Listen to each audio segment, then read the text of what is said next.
Ang ebanghelyo nga atong nadungog karon naghisgot mahitungod sa ang pagkabulahan diha sa mata sa Dios, or the 8 Beatitudes.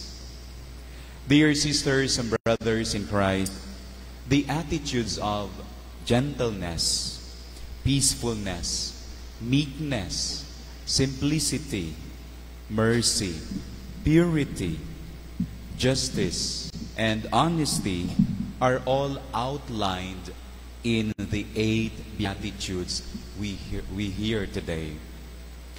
Mao kini ang mga hiyas nga angay natong batonan isip mga Kristiyanos, mga sumusunod ni Kristo Jesus, diha sa atong pagpakiglambigit sa atong isig katawo matag adlaw gunya sa atong kinabuhi dinhi sa kalibutan.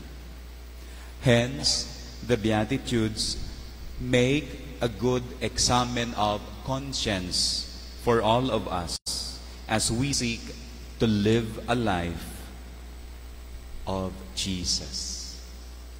Mao nga, kung gusto nato nga magpuyog kinabuhi nga susama niining pagkabulan, sigurado gayud ako nga aduna kitay luna sa gingharian sa Dios. Finally, dear brethren, of all the values outlined in the Beatitudes, what is the weakest in your life? Of all the values outlined in the Beatitudes, what is the strongest in your life?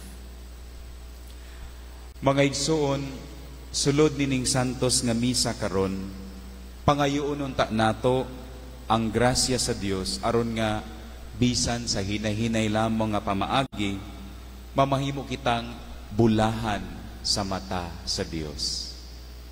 And may we seek the Lord today for the grace to be more like Jesus.